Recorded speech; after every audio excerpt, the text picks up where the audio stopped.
provides for the classification and management of protected areas in the Philippines. Governs the management, protection, and utilization of forest lands and resources. Protects and conserve wildlife species and their habitats. Announcement for the new SAC officer.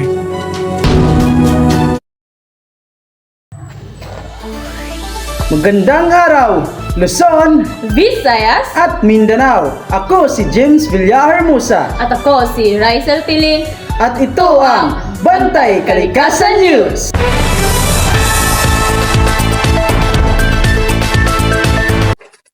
Ngayong araw, tatalakayan natin ang pangunahing batas na naglalayong protektahan ang likas na yaman sa Pilipinas. Simulan natin kay Adriatico, tungkol sa National Integrated Protected Areas System. Salamat, Tilin. Upang mas maunawaan natin ang NEPAS, ating makapanayam si Mr. Villahermosa, representative ng DNR sa San Francisco. Magandang umaga, sir. Magandang umaga naman. Matanong ko lang, ano po ba ang NEPAS? Ang NEPAS ay nangangahulugang National Integrated Protected Area System na itinatag ito sa ilalim ng Republic Act No. 7586 at pinalawak sa pamamagitan ng Expanded NEPAS Act of 2018 RA 11038. Ano-ano po din ba ang mga layunin nito? Ang layunin ng NEPAS ay protektahan ang mga likas na tirahan at mga uri ng hayop at halaman. Isulong ang sustainable o pangmatagalang pag-unlad. Isali ang mga lokal na komunidad at katutubong pamayanan sa pangangalaga ng kalikasan. Panatilihin ang mga lugar na may ecological, cultural at mga tanawing mga magaganda. Last po na tanong ko, pwede po bang magbigay kayo ng mga halimbawa sa lugar na pinoprotektahan sa ilalim ng NEPAS? Isa sa mga lugar na pinoprotektahan ng NEPAS, ito ay tinatawag na Tabhataha Reefs Natural Park sa Palawan. Meron ding Mount Apu Natural Park sa Mindanao at Puerto Princesa Subterranean River National Park sa Palawan. Maraming salamat po, Mr. Villahermosa, sa pagbibigay ng mga impormasyon. Wala nga naman. At yan lang po, ako si Adriatico. Balik sa iyo, Tilin. Maraming salamat, Adriatico, at magbabalik ang Bantay Kalikasan News.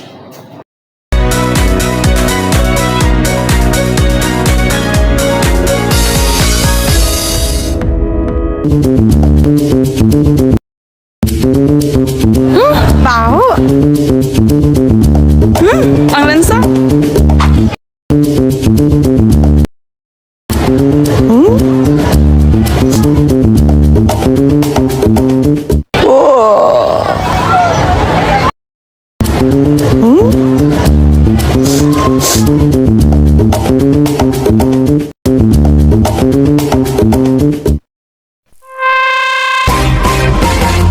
Bastawas, ang 2-in-1 Dio ng bayan, bilang kilikili, pangparin. No preservative, hypoallergenic, and antibacterial, tag 25 pesos lang. Bili na!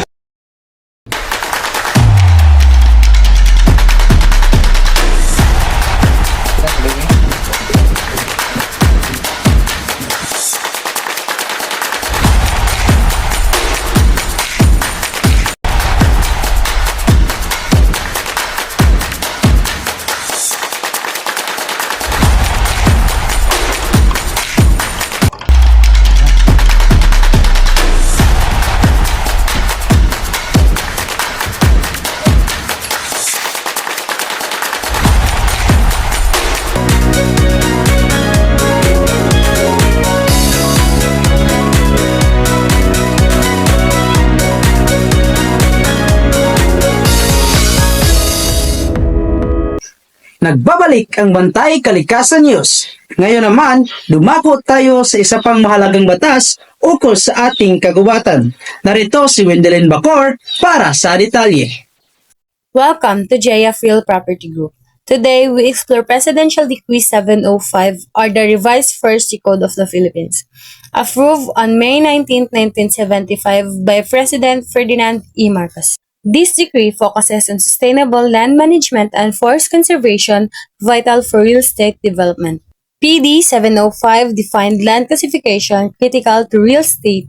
This includes alienable and disposal lands, forest reservation, and mineral lands. Proper classifications ensure responsible development. Forest reservation play a significant role preserving ecological balance while supporting sustainable property development. PD 705 mandates clear boundaries to avoid encouragement. Alienable and disposal lands are crucial for housing and commercial purposes. PD 705 ensures these lands are properly classified and responsibly managed. PD 705 emphasizes sustainable practices, reforestation, and soil erosion control, which are essential for responsible property development. Non-compliance with PD 705 can lead to hefty penalties including fines, imprisonment, or property confiscation. Developers must prioritize legal and sustainable practices. PD 705 guides sustainable land use and responsible use real estate practices.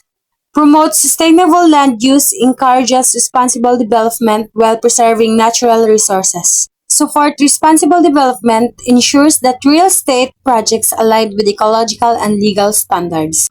Protects forest ecosystems. Safeguard forests to maintain biodiversity and prevent land degradations. Adhering to each developers contribute to ecological preservation and community welfare. Sa ilalim ng batas na ito, pinagtitibay ang balanse at paggamit at pagpapahalaga ng ating forest resources. Isang malagang hakbang laban sa deforestation at climate change. Mula rito sa Agusan del Sur School of Arts and Trades, ako si Wendelin May Bacor nag-uulat. Maraming salamat, Wendell Bacor, at magpapatuloy ang balita pagkatapos ng sumusunod na patalastas.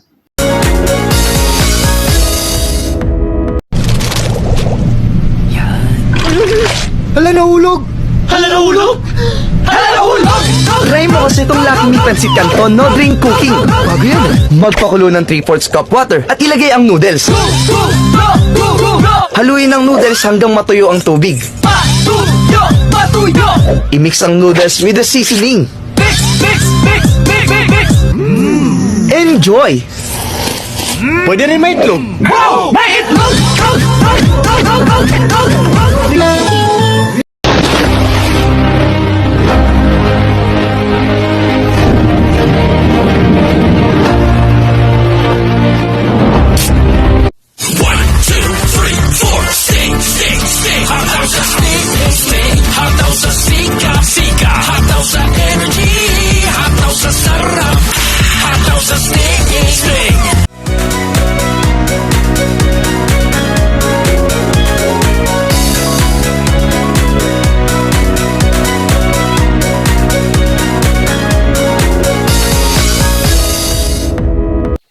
At para sa huling ulat, atin namang pakinggan si Jerome Sanchez na magbibigay ng impormasyon tungkol sa wildlife conservation.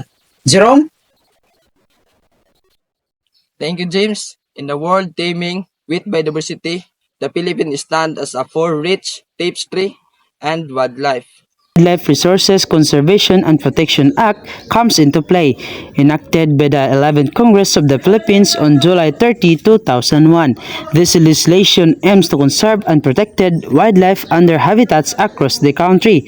Its key objectives include conserving and protecting wildlife species under habitats, regulating the collection and trade of wildlife, and the law scopes extensive covering all wildlife species, whether terrestrial or aquatic. It assigned the Department of Environmental and Natural Resources or DENR and the Department of Agriculture as lead agencies responsible for formulating and implementing policies for wildlife conservation. Critical habitats and protected areas are established under this law, along with strict regulation on the collection, hunting, and trade of wildlife species. Permit and license are required for these activities to ensure the sustainability, Furthermore, the Act promotes scientific research, conservation, breeding, and reintroduction programs for endangered species, public awareness, and education are also key components with information campaigns and the integration of wildlife conservation topics into the educational curriculum of acts such as illegal collection, hunting, and trade are met with fines and imprisonment. In the coastal communities of Municipality of Manay, Davao Oriental, the implementation of RA 9147 has been evaluated. Despite the community's knowledge of endangered marine species, there are significant gaps in their understanding of the law. Prohibited acts, this has been compounded by insufficient information, education, and communication campaigns and inadequate budget of implementation. The Municipal Environmental and Natural Resources Office of MENRO of Manay has been active in advocating for the law through various activities like coastal cleanups and information campaigns. However, challenges remains in ensuring effective enforcement and community engagement. As SWOT analysis of the implementation reveals the following: for the strengths, strong legal framework and designated agencies establish critical habitats and protected areas; its weaknesses, insufficient budget and resources, and limited communities awareness and participation. Its opportunities include potential for increased public-private partnership, enhancement of ecotourism, and sustainable practices. Its threats, ongoing illegal wildlife trade and pushing environmental degradation, and climate change impacts to strengthen the implementation of RA 9147.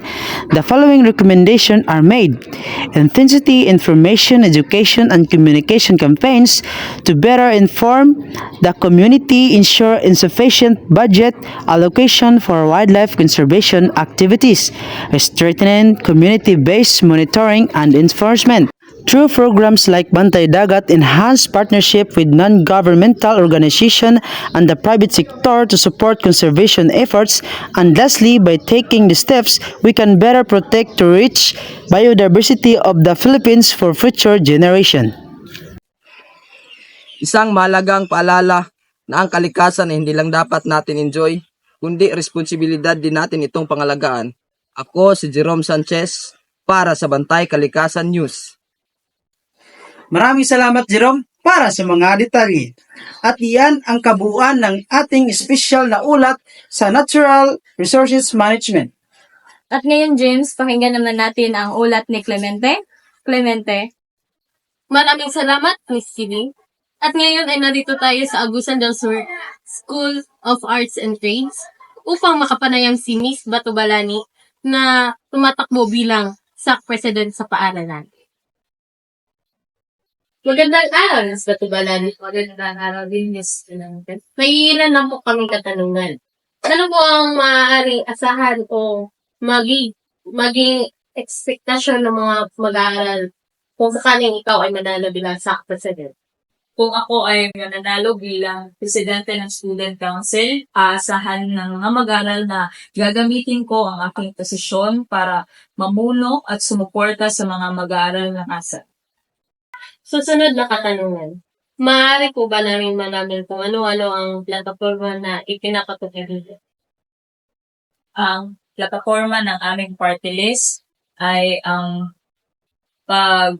pagkakaroon ng striktong implementasyon ng pagsuot ng uniforme ng mga estudyante, Wi-Fi vending machines, ang school canteen at iba pang mga batas na maaaring makapabuti sa ating paaralan. Huling katanungan, ano po ang inyong mensahe sa mag-aaral na sa ASA? Sa mga mag-aaral ng ASA, kung sakaling ako ay nanalo, ibibigay ko ang aking suporta at gagamitin ang aking pag-leader para sa ikabubuti ng ating paaralan. Salamat po. Salamat din. At yun lamang po. Ako po si Miss Risa Loren E. Clemente. Magbabalik sa studio. Salamat. Sama-sama nating pangalagaan ang kalikasan para sa atin at sumusunod na henerasyon. Ako si James Villahermosa At ako si Rysel Tilin. At ito ang Bantay Kalikasan News.